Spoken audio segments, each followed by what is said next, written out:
Retail investor comment section में यहाँ पे कर रहे हैं, तो डाउट्स भी सॉल्व करने की कोशिश में यहाँ पे करने वाला हूँ। इनफैक्ट मैं आपको बताना चाहूँगा दोस्तों, जो डाउट्स आपको सता रहे हैं इससे रिलेटेड ऑलरेडी मैंने बहुत बार आप लोगों को एक्सप्लेनेशन दिया है, बट प्रॉब्लम ये है कि यस हम वीडियो को आधा अधूरा देखते हैं, तो इसलिए वो आपके डाउट्स हमेशा डाउट ही रहते हैं। तो एटलीस्ट अभी का आज का ये वीडियो पूरा देख लेना, तो ये डाउट्स आपको बार बार नहीं सताएंगे, ठीक है। तो चलिए स्टार्ट कर लेते कौन सी कंपनी। तो दोस्तों कंपनी का नाम है हिंदुस्तान एरोनॉटिकल्स लिमिटेड, HAL। ये दोस्तों HAL की बात करें, बहुत ही तगड़े रिटर्न्स इस कंपनी ने एक साल में कमा के दिए, आप देख सकते हैं, मतलब डबल रिटर्न्स यहाँ पे दिए हैं, ठीक है। एंड देखा गया तो जिस प्रकार से निफ्टी चल रहा था उस हिसाब से अगर देखा गया तो इसका परफॉर्मेंस बहुत ही उमदा रहा है।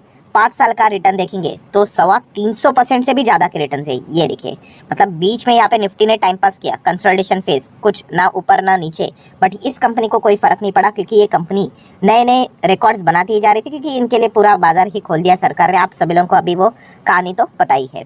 एनीवेज, सो आज के दिन की बात करें दोस्तों, तो ये कंपनी की फोकस में थी 2 चीज़ों के चलते। तो कॉर्पोरेट एक्शन, उसमें से एक था डिविडेंड, क्या कंपनी डिविडेंड देगी, अगर देगी तो कितना देगी।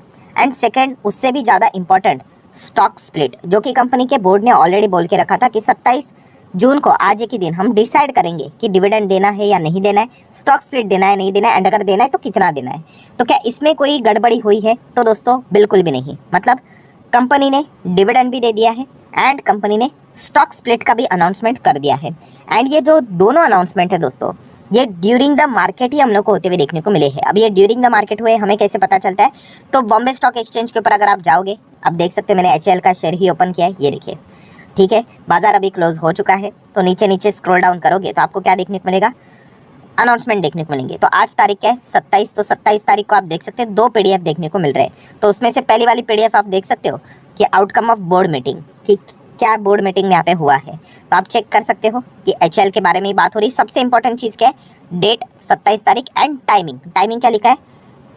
13:43, मतलब 1:40 के आसपास हम लोग को ये PDF अपलोड होते हुए देखने को मिला है, मतलब ड्यूरिंग द मार्केट। ये मैं बार बार बताने की कोशिश कर रहा हूँ। सो इसमें बताया हुआ है कि बोर्ड मीटिंग में क्या फैसला लिया जा चुका है, ठीक है। पॉइंट नंबर A भी बताया जा चुका है एंड पॉइंट नंबर B भी, ठीक है। अगर आप इसको डिटेल में पढ़ना चाहते हो तो ये PDF होता है, उसको आप डाउनलोड करके पढ़ सकते हो। मैं एक काम कर लेता है, इसके ऊपर क्लिक कर लेता हूँ, इसको ओपन कर लेता हूँ। ये देखिए PDF ओपन हो चुका है, तो थोड़ा बड़ा फॉन्ट में हम लोग को पढ़ने को मिल जाएगा। सो पॉइंट नंबर A, क्या कंपनी ने डिविडेंड दिया है? यस, कंपनी ने फाइनल डिविडेंड दे दिया। कितने का दिया है? 15 रुपया प्रति शेयर, ठीक है। ये 150% क्यों लिखते हैं? 150% मतलब वो फेस वैल्यू के ऊपर डिविडेंड दिया जाता है, ठीक है। सो जो शेयर प्राइस के ऊपर डिविडेंड दिया जाता है दोस्तों, उसको डिविडेंड यील्ड बोला जाता है। तो उसको थोड़ा सा ज़्यादा हम लोग मतलब आप कंसिडर कर सकते हो। ये जो बाकी का डिविडेंड परसेंटेज होता है लिटरली टाइम पास होता है, क्योंकि 10 रुपये के ऊपर आप 15, मतलब कितना, 150%। सो लगता है कि कितना बड़ा लॉटरी जैकपॉट लग रहा है, बट ऐसा कुछ नहीं, ठीक है। देन अगर हम लोग यहाँ पे बात करेंगे, मतलब अगर आपको एक्चुअल डिविडेंड यील्ड कैलकुलेट करना है, तो ये 15 रुपये डिवाइड बाय अभी शेयर का प्राइस कितना चल रहा है, रफली 3,500, 3,600, उतना इंटू 100 करके देखो, आपको समझ में आएगा कि कितना कंपनी ने आपको रिटर्न यहाँ पे दिया है। तो ये तो हो गया एक नॉर्मल सी चीज़, ठीक है।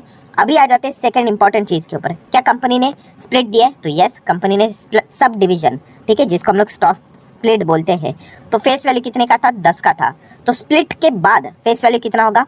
5 का होगा। मतलब कंपनी ने अगर आपके पास शेयर होगा तो 1 के बदले 2 शेयर, मतलब अगर मैं मोटा मोटी आसान भाषा में बोल दूँ तो आपके पास जितने भी शेयर्स है वो डबल हो जाएंगे। 10 शेयर है 20 हो जाएंगे, 40 है तो 80 हो जाएंगे, 1 है तो 2 हो जाएगा, 15 है तो 30 हो जाएगा, सिंपल। तो ये कंपनी ने स्टॉक स्प्लिट का भी अनाउंसमेंट कर दिया है। 1 मिनट सर, आप बोल रहे हो कि कंपनी ने डिविडेंड भी दिया है एंड आप बोल रहे हो कंपनी ने स्टॉक स्प्लिट भी दिया है, तो मुझे एक बताइए कि एंड ये सारी चीज़ें मतलब ड्यूरिंग द मार्केट भी हुए, तो आप मुझे एक बात बताइए कि स्टॉक फिर यहाँ पे ज़बरदस्त तेज़ी से भागा क्यों नहीं?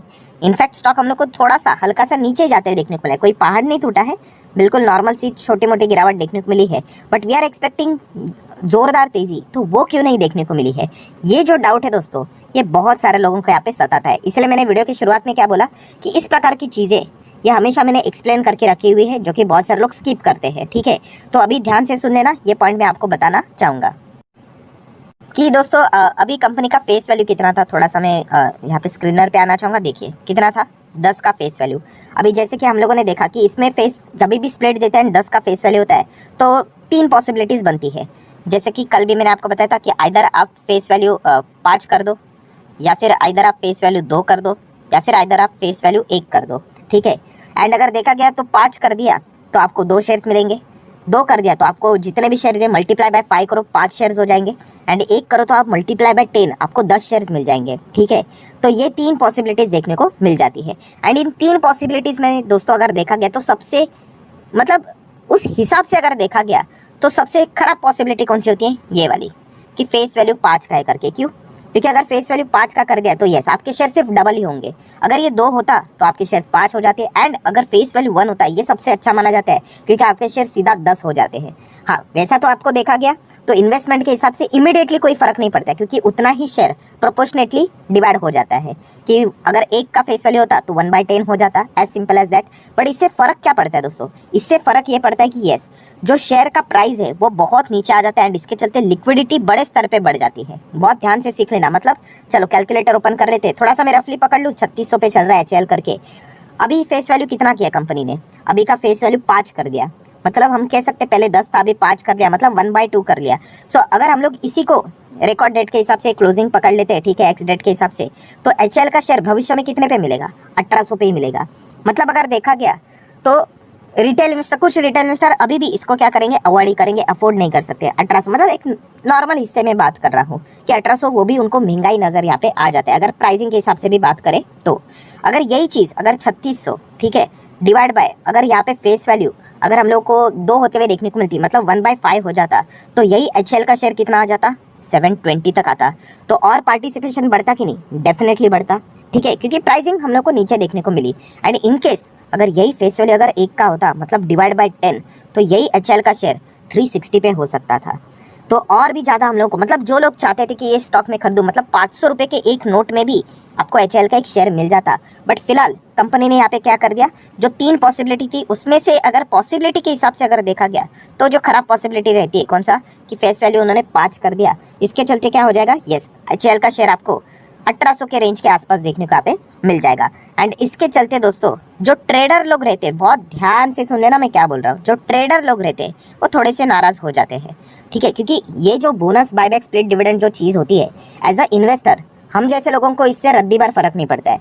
ठीक है, कंपनी यहाँ पे इससे 2 का स्प्लिट यहाँ पे दे दे, 5 कर दे या फिर 1 कर दे, क्योंकि इससे कंपनी के फंडामेंटल्स चेंज नहीं होती है। इस चीज़ के चलते कंपनीज के शेयर में एंटर कौन लेता है? यस ट्रेडर लेते हैं, क्योंकि ट्रेडर इस न्यूज़ का फायदा उठाकर क्या करते हैं, ट्रेडिंग करते हैं। अगर यही 1 का होता फेस वैल्यू तो शायद से ट्रेडर को ये अच्छी खबर लगती, इसी चीज़ के चलते उन्होंने पोजीशन बनाई थी एंड स्टॉक भागता तो उनको भी अच्छा खासा पैसा यहाँ पे बन सकता था। तो जो ट्रेडर यहाँ पे ये मान के चल रहे थे कि फेस वैल्यू एटलीस्ट 2 होता चलो ठीक है, या फिर 1 होता तो और भी ज़बरदस्त मजा आ जाता, बट उनके सपने टूट गए क्योंकि फेस वैल्यू सिर्फ 5 कर दी, तो इसलिए कोई इनकरेजमेंट देखने को मिली। एंड जिन्होंने पहले पोजीशन बना के रखी थी इस खबर के चलते, तो वो हम लोग को एग्जिट होते हुए देखने को मिले हैं। बस इतना सही गणित है दोस्तों, जिसके चलते गिरते हुए देखने को मिला। इसके चलते कोई पहाड़ नहीं टूटता है। ठीक है, बट हाँ ये किसके लिए पहाड़ टूटा, कि जो ट्रेडर एक्सपेक्ट कर रहे थे कि कुछ अच्छा हम लोग को यहाँ पे स्प्लिट का रेशो देखने को मिल जाए, तो उनके एक्सपेक्टेशन हम लोग को थोड़े से कुछ खास देखने को नहीं मिले। बट एज अ इन्वेस्टर अगर मैं मेरी बात मानूं, क्या मुझे इससे फ़र्क पड़ेगा? बिल्कुल भी नहीं। क्यों? क्योंकि मैं एक इन्वेस्टर हूँ, मुझे कंपनी के धंधे से फ़र्क पड़ता है कि अगर कंपनी की डील कैंसिल हो गई तो उससे मुझे फ़र्क पड़ता है। ठीक है, ये बाकी के कॉर्पोरेट एक्शन से कोई कंपनी तबाह नहीं हो जाती, ये पॉइंट को हमेशा याद रखना अगर आप एक वेल्थ क्रिएटर हो, अगर आप एक इन्वेस्टर होंगे तो। देन दोस्तों अगर यही सेम प्रवचन को अगर मुझे आगे बढ़ाना है तो यही प्रवचन आप बोनस के लिए भी लगा सकते हो। मतलब कंपनी जब भी बोनस अनाउंसमेंट करती है तो एटलीस्ट जो ट्रेडर लोग, अगर मान लीजिए कोई कंपनी XYZ, उन्होंने कहा कि हम लोग यहाँ पे आने वाले जो नेक्स्ट जुलाई रहेगा मंथ रहेगा उसका फर्स्ट हफ्ते में हम लोग बोर्ड मीटिंग कंडक्ट करें कि हम बोनस देने की बातचीत करने वाले हैं। तो बोनस की भी जब भी बात होती है तो एटलीस्ट मार्केट ये तो एक्सपेक्ट करता है कि बॉस 1:1 तो दे दो, मतलब 1 के बदले 1 बोनस तो दे दो।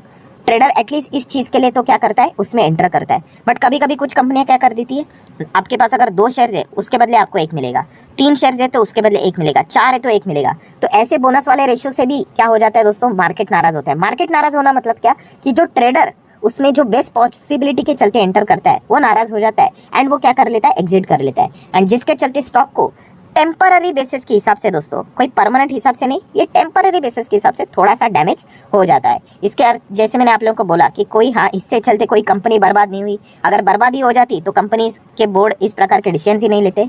तो ये पॉइंट भी समझो।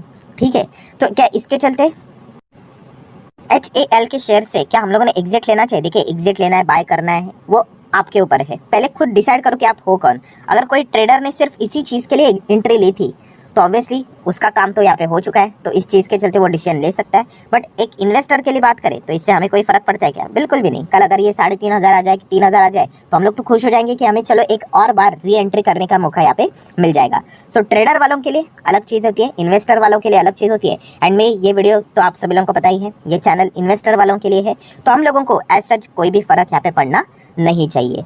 सो जो भी आप लोगों के डाउट्स थे, जो आप लोग यहाँ पे पूछने की कोशिश यहाँ पे कर रहे थे, तो ओवरऑल कंक्लूजन क्या है दोस्तों इस वीडियो का? समरी है कि अगर मैं बात करूँ तो क्या शेयर होल्डर के साथ धोखा हुआ है? बिल्कुल भी नहीं। धोखा क्या होता है, ठीक है, अगर आप ज़्यादा एक्सपेक्ट कर रहे थे, ठीक है, तो इसके चलते आप थोड़ा सा डिसअपॉइंटमेंट बोल सकते हो। एक्सपेक्ट तो हर कोई करता है, ऐसी कोई बात नहीं है। हाँ, बट कुछ लोग पोजीशंस बनाते हैं उस चीज़ के चलते कि और थोड़ा सा डिविडेंड होना चाहिए था, या फिर और बेटर फेस वैल्यू के चलते अगर और अच्छा स्प्लिट का रेशो होता तो और वो यहाँ पे क्या कर रहे थे, होल्ड करके अच्छा खासा बाइंग करके ऊपर लेके जाते, तो वो उनको देखने को नहीं मिला। सो ओवरऑल कंक्लूजन क्या है? कोई यहाँ पे धोखा हुआ नहीं है। अगर आप एक इन्वेस्टर हो तो कोई आपको इसके चलते डरने की जरूरत नहीं है। बिजनेस पॉइंट ऑफ व्यू से आप लोगों ने डिसीजन लेना होता है। बहुत सारे लोगों की कमेंट्स की बारिश आ जाती है, सर अभी क्या करें, अभी क्या करें, अभी क्या करें। अरे बिजनेस आपको अच्छा लगता है क्या? ये पहले सबसे खुद को सवाल पूछो। जैसे कि मुझे ये बिजनेस अच्छा लगता है, मैंने इसके पहले भी जब ये 1300 से था तब से आप लोगों को बताया कि आप चेक कर लो, आपको सही लगता है तो आप जा सकते हो यहाँ पे, कि इसका बिजनेस तो बहुत कमाल का है। डिफेंस सेक्टर में सरकार का योगदान बढ़ रहा है, आत्मनिर्भर भारत का नारा लग चुका है, एंड ये जस्ट इनिशियल स्टेज है। अभी मल्टीपल बजट्स में ये क्या होने वाला है, डिफेंस के लिए एक्सपोजर बढ़ने वाला है। एंड देखा गया तो ये तो मोनोपोली वाली कंपनी है। इंडिया में कोई भी एयरक्राफ्ट नहीं बनाता है, एंड ये तो फाइटर एयरक्राफ्ट बनाने वाली केवल एकमेव कंपनी है। तो हेलीकॉप्टर की बात करें, एयरक्राफ्ट की बात करें, तेजस फाइटर की बात करें, जनरल इलेक्ट्रिक के साथ इनका हम लोग को पार्टनरशिप भी होते हुए देखने को मिला है। तो बहुत लंबी पारी खेलनी है इनको, ठीक है। एंड लंबी पारी खेलते वक्त दोस्तों ऐसा नहीं होता है कभी कि एक झटके में 10,000, 15,000, 20,000, 1 लाख, 2 लाख, ऐसा नहीं। मल्टीपल साइकिल्स में चलेंगे। कभी ऊपर जाएंगे, 20-30% का गिरावट होगा, फिर रिटेलर्स भाग जाएंगे, फिर जो बिजनेस को समझते हैं वो उसमें एंट्री लेते हैं, होल्ड करते हैं, फिर जबरदस्त तेजी आएगी, फिर वापस रिटेलर्स घुस जाएंगे जस्ट तेजी देखकर, फिर वो 20-30% का करेक्शन दिखाएंगे, रिटेलर्स भाग जाएंगे, फिर जिनको बिजनेस अच्छा लगता है कि ये कंपनी और अच्छा करेगी, फिर वो इसमें एंट्री करेंगे, फिर वो स्टॉक भागेगा। तो बिजनेस पॉइंट ऑफ व्यू से आप लोगों ने इस कंपनी को देखना चाहिए, कॉर्पोरेट एक्शन के चलते नहीं। इसलिए तो वो गाना मैं हमेशा गाते रहता हूँ कि बोनस बायबैक स्प्लिट डिविडेंड, ये कभी आपका टारगेट होना नहीं चाहिए, ठीक है। हाँ, जर्नी में मिल जाता है, वेल एंड गुड, बट यहाँ सिर्फ बोनस के लिए खरीद लिया, स्प्लिट के लिए खरीद लिया, डिविडेंड के लिए खरीदो, कोई सेंस की बात नहीं। क्योंकि यही स्टॉक कल अगर 2,500 तक आ गया तो ये कॉर्पोरेट एक्शन के चलते खरीदने वाले क्या कर लेते हैं, बोलते कि अरे हम तो ट्रैप हो गए, वो भाग जाते हैं। बट एक इन्वेस्टर खुश हो जाता है क्योंकि उसको एक क्वालिटी स्टॉक सस्ते दाम में मिल जाता है। तो इस हिसाब से पहले आपने क्या करना चाहिए, खुद को सवाल पूछना चाहिए कि आप हो कौन, और अकॉर्डिंगली डिसीजन लेना चाहिए। सो बस इतना ही कहना चाहूँगा वीडियो को क्लोज करते करते कि डिविडेंड मिल चुका है, स्प्लिट भी यहाँ पे मिल चुका है, एंड एज अ इन्वेस्टर कोई भी आपको चिंता करने की जरूरत नहीं है। कोई शेयर होल्डर के साथ धोखा हुआ नहीं है।